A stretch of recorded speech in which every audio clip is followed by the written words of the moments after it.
Chers amis abonnés, bonjour, ravi de vous retrouver. Nous sommes aujourd'hui le dimanche 21 décembre.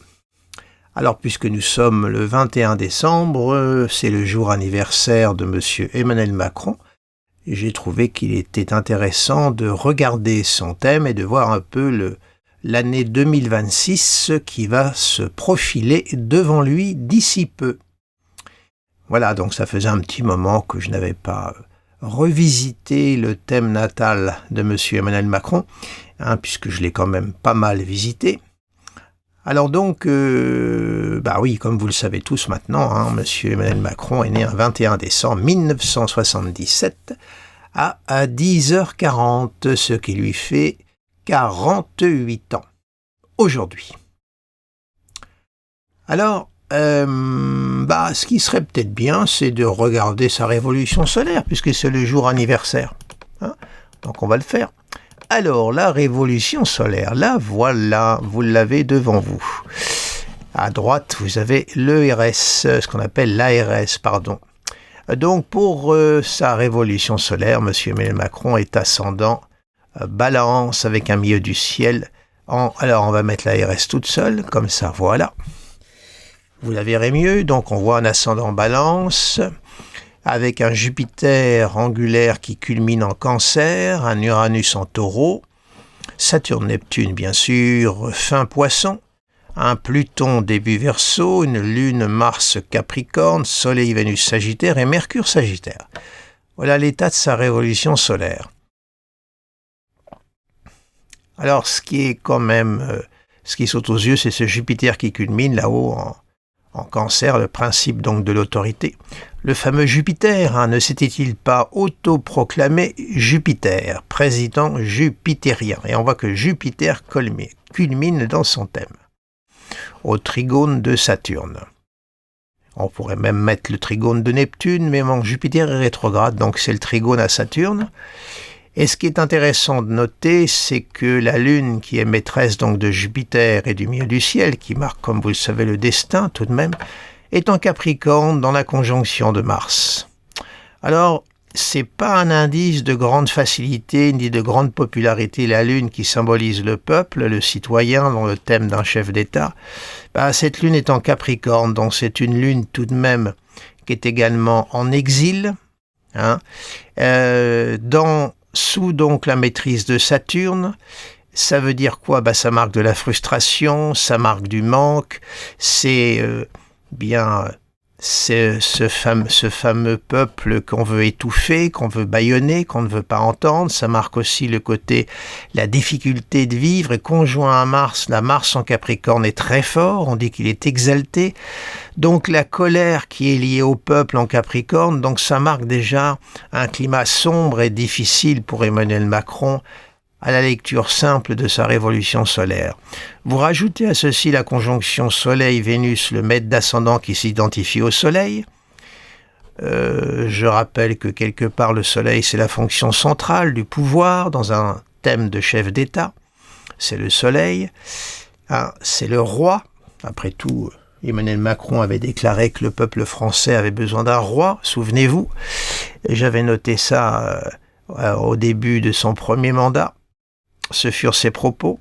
Alors donc, ce maître d'ascendant s'identifie donc au Soleil, et on voit que cette belle conjonction Soleil-Vénus, de prime abord, elle est au carré de ce tandem Saturne-Neptune. Donc, un Saturne au carré de Vénus, la cote de popularité n'est pas terrible. Il y a un assombrissement, il y a un blocage, surtout que Saturne est le maître de Lune, Mars. Donc il maîtrise avec lui ces deux planètes, et est au carré donc et du Soleil et de Vénus, auquel s'ajoute Neptune. Et le cycle Saturne-Neptune ne lui est pas du tout bénéfique. Et là, vu la maîtrise de Saturne, on peut s'attendre à voir quand même le peuple se dresser de plus en plus devant lui. Autant dire que sa cote de popularité n'est pas près de monter du tout. Mars étant de plus le maître de la maison 7, c'est-à-dire l'interlocuteur, il est martien, donc attention, plutôt vif, plutôt frondeur. Dans la maison 3, qui est une maison quand même d'expression, n'est-ce pas? Jupiter, le maître de la 3 qui se dresse au milieu du ciel, Autant dire que c'est une révolution solaire assez tendue. Et maintenant, si on superpose la révolution solaire à son thème natal, parce que c'est ce qu'il faut toujours faire dans les RS, il ne faut pas interpréter une RS toute seule, jamais la superposer, enfin selon moi, au thème natal, et voilà. Donc, à l'extérieur, vous avez la révolution solaire et à l'intérieur, le thème natal. Qu'est-ce qu'on voit ? Eh bien, c'est assez quand même flagrant. On voit l'ascendant de révolution solaire qui est aligné sur le Pluton natal de son thème. Quand même, ça veut dire tout de même que ça va être une année très très sombre pour lui, très difficile, puisque cet ascendant de révolution solaire aligné sur le Pluton en maison 8 fait résonance avec le transit de Pluton, qui est angulaire à son ascendant. Alors, vous savez que Pluton est ici. Il a tout le temps angulaire à son ascendant. Ça fait double résonance. Un ascendant natal qui est encore plutonisé, même si Pluton est en train de s'éloigner, c'est vrai, et l'ascendant de RS qui est sur Pluton. Donc ça marque une tonalité plutonienne sombre. Donc ça veut dire qu'en plus ça se passe dans la maison 8, qui est une maison de crise. C'est une maison qui est liée à la finance, mais c'est quand même une maison qui est liée à Pluton, aux pulsions de mort. Donc ça veut dire que le chaos, je dirais général, et le chaos en lui, c'est sombre. Ça peut marquer un état difficile, un état dépressif. C'est pas un ascendant très très très brillant ni très bénéfique vu le contexte et la fonction que M. Emmanuel Macron occupe. Vous noterez que ça forme un semi-carré à Saturne, tout de même, ce qui n'est pas forcément le mieux non plus. À ceci s'ajoute Mars, le Mars de la RS donc, qui est lui là opposé au Jupiter natal d'Emmanuel Macron. Mars opposé à Jupiter, c'est-à-dire qu'il y a une contestation, une colère qui se dresse contre le pouvoir et l'autorité. Et n'oublions pas que dans sa révolution solaire, Jupiter est angulaire à son milieu du ciel. Vous voyez, ça c'est le milieu du ciel de l'ARS qui passe dans la maison 6, qui est la maison du quotidien, la maison du peuple. Donc on voit que là, il y a déjà encore un petit signal d'alarme qui est là. Et on a en plus la Lune qui s'en mêle. Enfin oui, vous avez la position Lune-Mars dont je vous ai parlé tout à l'heure, qui, je dirais, la Lune se rentre dans sa maison 12. Donc on voit quand même un climat assez tendu. Ensuite, vous avez un Uranus, lui, qui est sur le fond du ciel. Et Uranus va bouger durant l'année parce que il faut quand même toujours garder à l'esprit dans les révolutions solaires quand même que les planètes vont quand même se déplacer un peu. Alors, on va avoir un Uranus qui va rentrer définitivement dans sa maison 4 à partir du mois de mai l'année prochaine. Et puis le Jupiter qui est actuellement en Cancer jusqu'au mois de juin va rentrer ici, va s'opposer à son Pluton natal. Donc c'est pas forcément des périodes pour lui où son autorité va être reconnue, elle va être singulièrement contestée. Ça va être une année très très très difficile pour lui, très très compliquée. Alors je vais Mercure, on a un Mercure qui est ici là. Le Mercure n'est pas loin de Neptune, il tombe pile sur Cérès d'ailleurs. Qu'est-ce que je pourrais vous dire d'autre sans trop m'appesantir sur la révolution solaire? Je pense que je vous ai dit le principal. Bon, on a un retour de Vénus sur Vénus, qui est pas loin, il est vrai, mais bon, cette Vénus-là est quand même un petit peu malmenée par la dissonance du cycle Saturne-Neptune. Voilà un peu pour la révolution solaire. Alors on va positionner les transits. Quand même. Alors voilà. Alors évidemment, les transits, c'est la répétition de la révolution solaire actuellement pour le 21 décembre. Et on va quand même avancer progressivement pour voir comment les choses vont évoluer. Alors ce qui est intéressant d'observer, ça va être l'arrivée de Mars, là, qui est actuellement à 4 degrés du Capricorne. Il va y avoir quand même une conjonction Mars-Pluton qui va se former. Alors on va essayer de la suivre. On va faire plus un mois. Voilà. Mars là. Vous voyez, par exemple, le 21 janvier, Mars va être aligné sur son ascendant. Il va y avoir pour lui effectivement cette concentration qui va se faire autour de son ascendant durant la dernière période du mois de janvier 2026. Alors, ça va correspondre à une nouvelle lune. Il va y avoir la nouvelle lune qui va se faire ici en Verseau. Alors, est-ce que je peux vous montrer les nouvelles lunes? Je crois que oui, j'ai une possibilité. Phase de lune 2026, on y va, 18 janvier. Voilà. Le 18 janvier, ça va être la nouvelle lune. Voyez. La nouvelle lune qui va être alignée pile sur son ascendant à 28 degrés. Avec Pluton, Vénus, Mercure, Mars. Regardez l'alignement qui a son ascendant. Donc il est clair que à compter du 18 janvier, là, il y a un cycle qui commence pour lui, qui est comme un cycle de première grandeur. Tout s'aligne sur son ascendant. Alors, pas facile à interpréter comme ça de prime abord, parce qu'il y a Uranus qui fait trigone au paquet, mais carré Mars, opposé au milieu du ciel. Vous voyez, ce que je peux vous dire, c'est que ça peut jouer au niveau politique général mondial, parce que cet alignement-là va se faire sur l'ascendant de la Chine. Pour Donald Trump, ça va quand même s'opposer à ses planètes en Lion. Il a Mars et Pluton, vous savez, en Lion, ça va s'opposer à son Pluton. C'est quand même... Et puis pour Volodymyr Zelensky, tout ceci ne va pas être loin de son soleil natal qui est à 5 degrés. Il va y avoir tout ce défilé qui va passer sur le soleil natal de Volodymyr Zelensky qui a son soleil dans la maison 9 de son thème. Donc on a là, vous voyez, le 18 janvier 2026, au moment de la nouvelle lune, ça sera vraiment à observer le démarrage de ce cycle d'une lunaison, parce que c'est comme si ça positionnait M. Emmanuel Macron en position centrale. Alors, à quel titre? Je pense que ça va être sur le plan de la politique mondiale, internationale. Ça peut l'amener à devoir prendre des décisions, je dirais, capitales, puisqu'en définitive, on a ces 4 planètes rapides qui sont encadrées par Mars-Pluton, qui sont plutôt des planètes de guerre. Hein. Or, retenez que son ascendant de révolution solaire est pile sur Pluton en 8. Voyez. Donc attention là aux décisions qu'il va prendre, parce que Neptune est toujours au carré de sa conjonction Soleil-Mercure et au carré de Jupiter.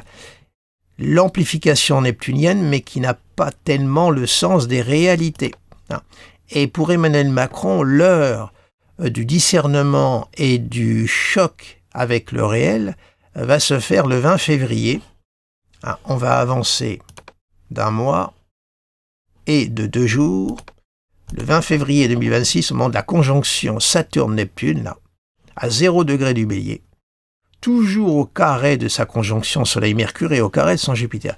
Là, c'est le début, la fin des illusions, le principe de réalité qui se met en place.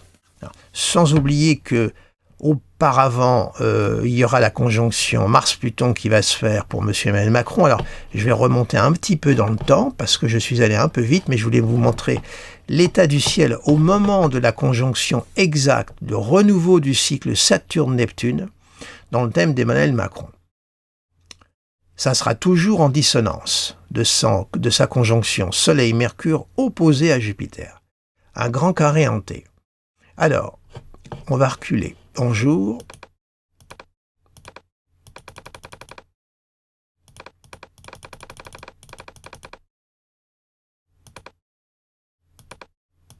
Là. Je vais vous donner la position exacte. Alors vous savez que je vous donne des positions exactes, mais évidemment, vous savez qu'il y a les orbes à tolérer. Hein. Donc là, je vous le fais exprès pour mieux illustrer, mais on a quand même une conjonction Mars-Pluton, Soleil qui va se faire là. Donc indéniablement, le mois de janvier va quand même être un mois assez intense, assez tendu, hein, puisque Mars ira à l'opposition de son Mars natal progressivement. Là, il y aura le Soleil opposé à Mars. C'est quand même tendu, très très dur, puisque vous voyez que tout ceci va se mettre au carré de son Uranus natal, hein, de naissance qui est en Scorpion.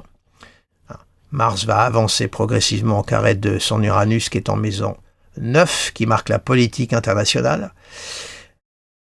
Donc on peut dire que le début de l'année va plutôt être très très tendu. Alors attention aux décisions qu'il va prendre parce que le soleil a tendance à renforcer l'ego. Évidemment, il n'est pas dénué d'ego avec son opposition Soleil-Jupiter, surtout quand on se déclare jupitérien. Donc on voit quand même une tendance, on va dire, narcissique s'exprimer, mais attention aux décisions qu'il va prendre avec ce Neptune qui fait prendre des décisions qui ne sont pas toujours bien calculées. Autre temps, on va regarder l'arrivée d'Uranus en Gémeaux qui va se faire au mois de mai 2026. Voilà. 1 degré, bon, je ne vous ai pas donné le 0 degré, mais je peux vous le donner, si vous voulez. Après tout, je peux me l'autoriser avec ce logiciel. Le 0 degré, voilà. Bon, un petit peu trop vite, mon bonhomme. Voilà. Donc, le 21 mai, Uranus rentre dans le signe des Gémeaux et il y aura à ce moment-là une conjonction Soleil-Uranus au fond du ciel, qui va s'opposer au MC, qui sera carré à Saturne, trigone à l'ascendant, bien sûr. Alors, ça se passe dans le fond du ciel d'Emmanuel Macron. Alors, évidemment, la maison 4, on peut l'interpréter à différents niveaux. Ça peut être sa vie personnelle, familiale, sa vie de couple, comme ça peut être aussi le fond du ciel, c'est la terre-mère, donc c'est la France, c'est le peuple. Il y a une conjonction Soleil-Uranus qui se fait en Gémeaux. C'est hyper dynamique. Là, Uranus va prendre son envol, il va sortir des terres possessives du Taureau et il va pouvoir se libérer. Donc c'est la libération de la parole, de la pensée, du mouvement. Ça y est, la fusée va décoller. Mais c'est une fusée dans les bases de M. Macron. Donc attention, c'est un signe de turbulence, un signe d'agitation, de nervosité, à 2 niveaux, soit au niveau de sa vie personnelle et au niveau de sa fonction solaire, puisqu'il est le président, il est donc la fonction d'autorité. Donc on voit que là, il va y avoir un démarrage qui va se faire et qui va être plutôt intense. À ceci, nous avons toujours Mars, il faut toujours le suivre, Mars. Dans des périodes, vous savez, de tension, des périodes de guerre, Mars est important. Mars va arriver au carré de Pluton. Au niveau céleste, on a la formation d'un carré encore Mars-Pluton. Puisqu'on est dans une période de guerre, il faut tout le temps suivre les aspects Mars-Pluton. Vous savez, je les avais tous pointés par le passé. Je vous renvoie à mes précédentes études. Donc, juxtaposons. Mars va aussi passer sur sa lune natale et va aller rejoindre Uranus. Alors, on va le faire avancer. On va le faire avancer d'1 mois à peu près. Voilà, alors je suis allé un petit peu vite. Juste le moment où il va passer sur sa lune natale. Il faut voir l'état du ciel. Intéressant. Voilà, grosso modo, la période là du 8 juin. Bon, on est déjà quand même au mi-temps de l'année 2026, mais il y a un Mars sur sa lune natale opposé à Uranus par un transit très doux, c'est clair. Uranus, il sera toujours là et il va y avoir tout de même la conjonction Uranus-Mars qui est à observer. Voilà, ici, grosso modo, vous voyez, je vais vous la faire exacte. Pourquoi pas? Allez, voilà. Le 3 juillet, on a une conjonction Uranus-Mars fond du ciel. Ça veut dire que tout ce qui constitue le socle, l'enracinement d'Emmanuel Macron va être sérieusement remis en question. Autrement dit, sa stabilité va être remise en question. Il est vrai que depuis ce laps de temps, la dissonance Saturne-Neptune se sera détachée de sa conjonction Soleil-Mercure, c'est-à-dire que ça va être la fin des illusions. Ça y est, les yeux vont commencer à s'ouvrir et il va, être devant l'étendue des décisions qu'il a prises, les bonnes et les moins bonnes. Ça y est, les yeux vont s'ouvrir, ça va être la fin des illusions. De toute façon, l'arrivée, vous savez, de Neptune en Bélier, ça va ramener une mise au pas et ça va être la fin des illusions. Donc ça va être un électrochoc pour beaucoup. C'est clair. Pluton, lui, il bouge pas beaucoup, 4 degrés, mais il s'éloigne quand même maintenant de l'ascendant. Ça y est, il est quand même assez loin. Donc, conjonction Uranus-Mars au fond du ciel. Donc, à partir du 3 juillet. Ce mois de juillet est un mois important. Vous savez, je l'ai souvent pointé, parce que c'est le mois donc ce fameux mois où il va y avoir un alignement parfait des planètes lentes.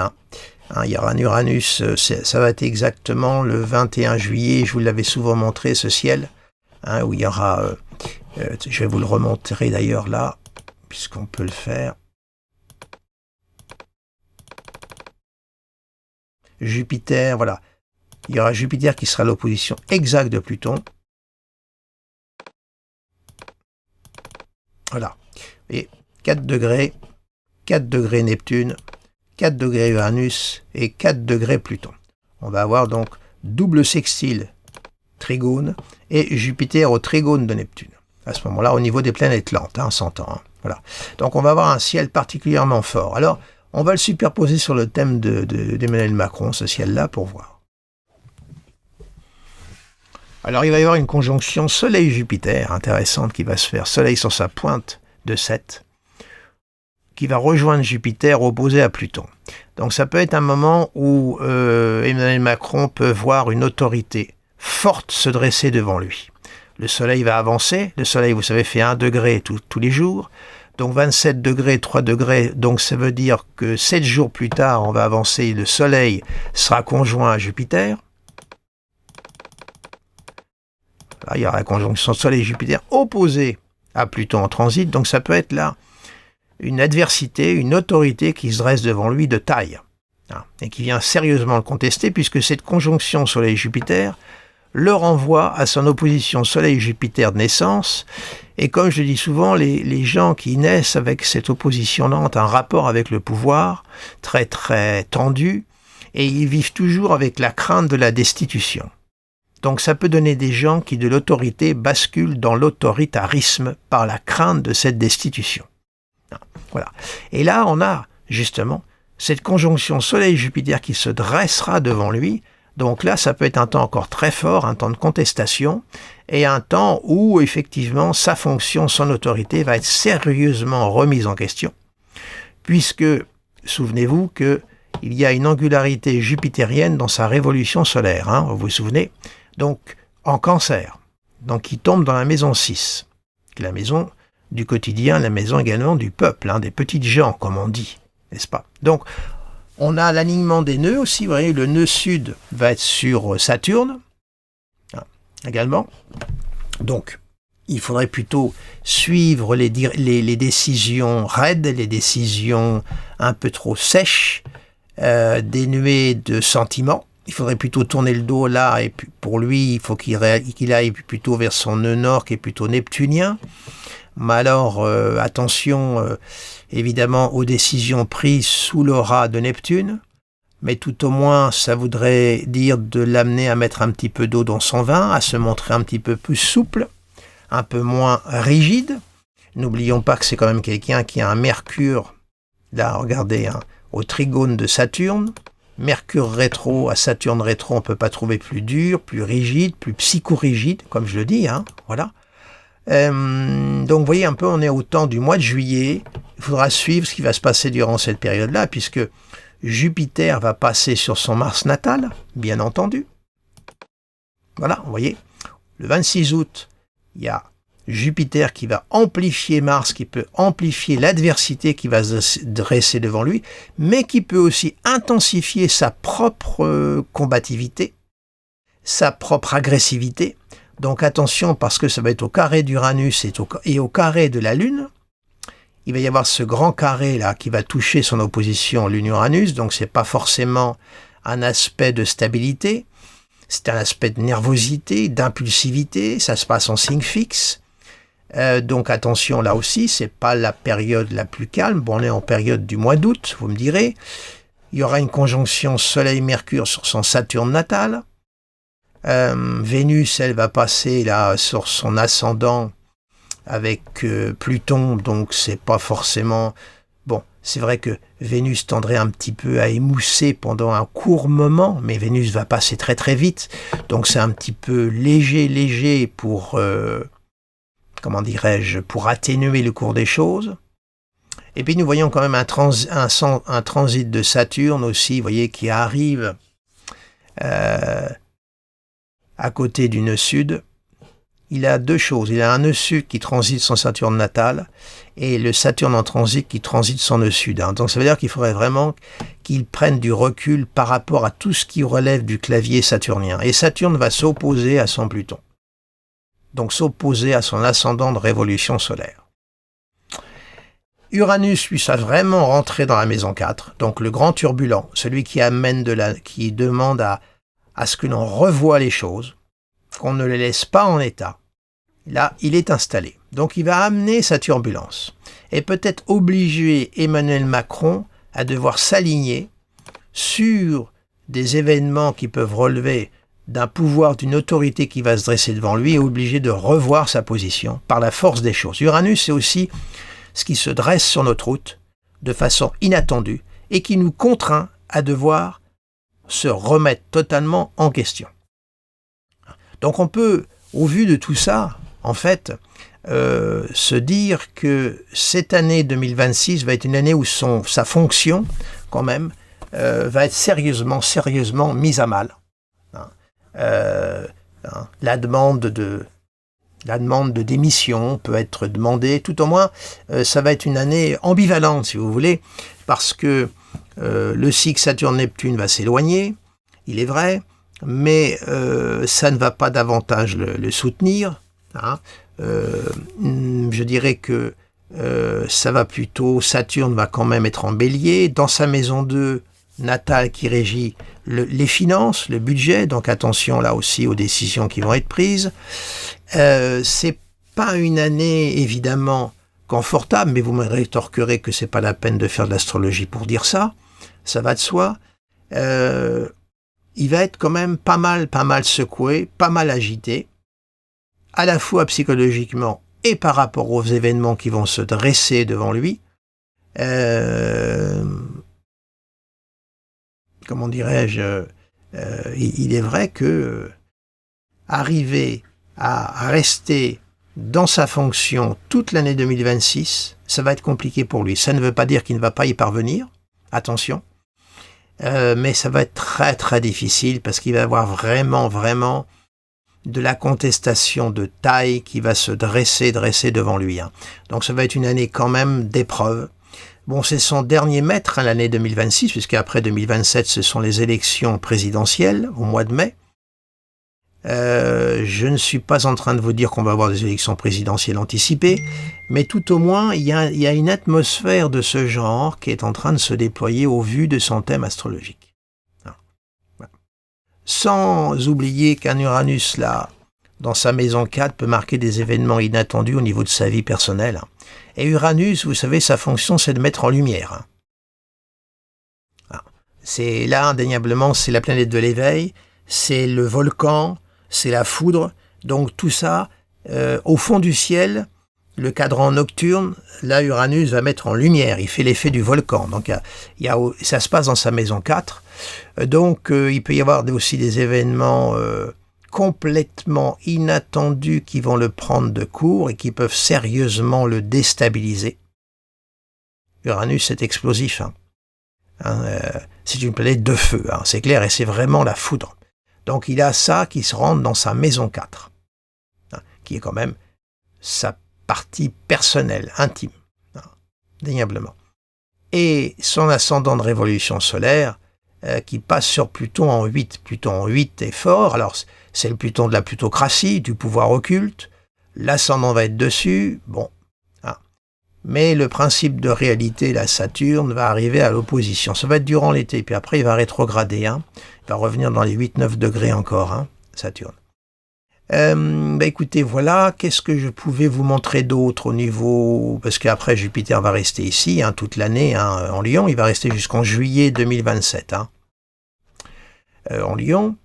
Alors, il va naviguer quand même sur Uranus un petit moment durant l'été, là, il va faire ce que j'appelle l'essuie-glace, il va se promener, il va attiser Mars, c'est la colère tout de même, Et lui, ça peut être des prises de décision également sous l'impulsivité, l'orgueil. Mars-Lion, c'est très orgueilleux. Et Jupiter ne va faire qu'amplifier la chose. Donc, d'autre part, voyons voir que pourrais-je vous dire d'autre. Alors oui, évidemment, Mars, on peut encore le suivre. Mars, voilà, vous voyez, aligné sur son descendant au mois de septembre, pile à la rentrée. Hein, à la rentrée, il va subir une opposition Mars-Pluton. Voilà. Vous voyez, bingo, ça s'installe. On est en octobre. Hein, il va vivre le retour de Mars sur Mars, mais l'opposition Mars-Pluton, c'est pas non plus un aspect très très facile. Mais ça ne sera pas la première fois qu'il vivra, puisque Mars a un cycle de 2 ans. Hein, vous voyez, donc, mais il faut toujours remettre en contexte les choses. Le Soleil passera sur son Pluton natal, temps un petit peu sombre, dans quelques jours. Là, dans 8 jours, le Soleil sera sur son Pluton natal. Hein, le 9 octobre, Soleil sur Pluton. Voilà. Voilà. Vous voyez, le 9 octobre, il sera aligné. Pile, il y aura même une nouvelle lune qui va se faire pas loin de son Pluton natal. Vous voyez, il va y avoir une nouvelle lune qui va se faire à l'entour du 10 octobre, alignée sur son Pluton en 8, et donc sur son ascendant de la révolution solaire. C'est pas une nouvelle lune, c'est une nouvelle lune sur Pluton qui va mettre en lumière, au démarrage du cycle, les valeurs de Pluton en 8. Pluton, c'est tout ce qu'on occulte, c'est la part d'ombre. Hein, voilà. Donc là, cette nouvelle lune va certainement être extrêmement déterminante. C'est le 10 octobre 2026. Vous voyez, Mars arrivera progressivement sur son Mars natal, toujours dans l'opposition de Pluton. Temps encore plutôt fort, là également pour lui, sur le plan des événements. Voilà ce que je pouvais vous dire. Je ne vois pas ce que je pourrais rajouter d'autre. Sur ces transits que je vous fais toujours, comme vous le savez, d'une façon très directe. Hein. Comme vous savez, je vous dis toujours, je ne prépare jamais rien pour être dans la spontanéité avec vous. Ne pas vous faire une lecture, parce que c'est pas forcément agréable. Alors Neptune, vous voyez, il est tout le temps, tout de même, dans l'orbe. Hein. Alors c'est vrai qu'il se détache, mais il rétrograde, il revient, ce qui marque quand même une fragilité de sa fonction indéniablement. Hein. Il y a toujours l'eau qui passe à travers le plancher. Hein. Hein, toujours, hein, qui est quand même là. Même si le caresse des faits, mais Uranus quand même revient, Neptune est en rétro. Hein. C'est le maître de la maison 2 qui marque le secteur des finances en plus. Hein. Donc là, les décisions qui vont être prises ne seront pas toujours d'ordre très rationnel. Voilà. Voilà. Les directions secondaires, tenez, on pourrait regarder un petit peu. Intéressant de voir. Alors, qu'est-ce qu'elles nous donnent, les directions secondaires? Alors, qu'est-ce qu'on pourrait avoir? Vous voyez, elle est dans une phase nouvelle lune, direction secondaire, intéressant, en Verseau. Nouvelle lune qui est au carré de son Uranus natal de naissance, hein, et dans l'ordre du carré aussi de sa lune, voyez. Donc, c'est phase nouvelle lune qui est pas très... Ça veut dire que sur le plan psychologique, émotionnel, ça crée une grande tension intérieure. C'est clair. Il y a Vénus aussi qui s'en mêle, donc il y a une grande part aussi. Vénus, c'est normalement la planète de la concorde, de l'harmonie, ce qui tend à établir quand même des rapports plutôt agréables. Vénus se mêle dans cette lunaison, donc ça va marquer une difficulté de toute façon à établir une harmonie, un équilibre. Bon, le MC arrive en 12 en Capricorne, les difficultés. L'ascendant, lui, est aligné au début du Taureau, hein, juste là, un ascendant qui arrive en fin de maison 2. Mars est toujours rétro, hein, depuis, il a un Mars rétrograde depuis, donc ça veut dire qu'indéniablement, ça marque tout le temps de la difficulté, un Mars rétro. Là, en plus, il est en Cancer, il est en chute, donc ça veut dire qu'au niveau énergie, au niveau désir, capacité d'action, il est quand même dans une phase de grande faiblesse, là. C'est clair, avec ce Mars rétro, en plus en Cancer, il est dans une phase de grande faiblesse. Il n'est pas en force. Il donne le change parce qu'un Marsion est orgueilleux, mais en réalité, il est en pleine dégringolade, là. Et là, un Mars dans le Cancer, c'est un Mars qui est aux prises avec la Lune. Donc attention, selon les humeurs, les états d'âme, les actions ne sont pas toujours très bien dirigées. Et ça fait un petit moment, hein, que ce Mars est rentré en Cancer en direction secondaire. Voilà. Là, il y a le retour de l'axe des nœuds, vous voyez, qui s'aligne. Donc, au niveau cycle, c'est extrêmement important également. Son Jupiter qui est également rétrograde, vous voyez, donc la fonction jupitérienne d'autorité également rétro. Hein, donc, c'est en plus un Jupiter qui est en exil parce qu'il est en Gémeaux. Hein, donc là, également, vous voyez, tout ce qui représente la force, le pouvoir est en phase de rétro. Hein. Vous voyez, donc, de toute façon, il est en perte de pouvoir, en perte de puissance, voilà. Saturne, en plus on a Saturne, vous voyez, là, qui est rentré en bélier, rétro, donc en lion. Hein, Saturne en lion, vous voyez, donc là, il est solaire, donc il perd un peu, je dirais, de secondarité, de recul. Il est en proie à l'orgueil du lion, vous voyez. Donc tout ce qui marque la sagesse, la retenue, c'est pas vraiment ça. Enfin voilà, ce que je peux vous dire sans trop décortiquer le Mercure qui est ici en Verseau, un Mercure uranien, donc un Mercure en proie à des décisions qui se veulent révolutionnaires, qui veulent aller de l'avant, mais bon. Ce Mercure, là, au niveau aspect, est plutôt libre. Il est ni soutenu, ni contrecarré.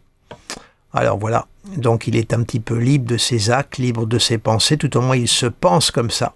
Et il se voit en réformateur, en quelqu'un qui apporte quelque chose de nouveau, indéniablement, il se vit comme ça, hein, c'est certain. Enfin voilà. Voilà ce que je pouvais vous dire sur M. Emmanuel Macron. Donc on va bien voir ce qui va se passer. Là aujourd'hui il a donc 48 ans ce jour. Et voilà donc, bien écoutez, je vais arrêter ici ce bavardage. Je vous souhaite un agréable dimanche et puis je vous souhaite surtout un joyeux Noël, hein, parce que celui-ci arrive rapidement, hein. Dans 4 jours, nous serons le 25 décembre. Voilà, eh bien écoutez, beau dimanche, merci de votre fidélité, merci de votre présence également. Pour les nouveaux arrivants, bien écoutez, n'hésitez pas à vous abonner à ma chaîne, à mon site internet également, n'hésitez pas à partager, à mettre un petit pouce si vous avez aimé parce que ça va référencer ma vidéo dans le fil de l'actualité. Hein, parce que je n'ai que ça, puisque je ne monnaie pas mes vidéos, hein, je ne gagne pas un centime, je tenais à le signaler, parce que j'ai eu certains messages, parce que je sais qu'il y a certaines coupures de publicité dans mes vidéos, mais je n'y suis pour rien, hein, du tout, hein, c'est Google, YouTube qui m'a imposé cela, mais je ne gagne aucun centime sur mes vidéos, hein, je fais ça par passion, et puis par désir de transmettre également. Alors vous prenez ce que vous voulez, et puis vous rejetez ce qui ne vous convient pas, bien sûr. Hein. Comme je dis toujours, vous êtes libre. Hein, tout comme moi, je suis également libre de m'exprimer. Alors je voulais vous faire aussi une petite précision. J'ai retiré effectivement la vidéo de M. Frédéric Péchier, parce que j'avais commis une maladresse, qui était au fond un lapsus révélateur, c'est que j'avais dit qu'il était condamné à perpétuité, alors que le verdict définitif n'était pas encore tombé. Et que la défense ne s'était pas encore prononcée, et des personnes m'ont fait part de cette erreur, qui était une erreur et vraiment très très grave. Donc j'ai retiré ma vidéo parce que c'était quand même une erreur de ma part, mais qui était quand même un lapsus révélateur également. Voilà, je tenais à vous le dire, pourquoi cette vidéo ne figure pas. Voilà, bien écoutez, sur ce, je vous dis à très très bientôt et passez un agréable dimanche. Au revoir.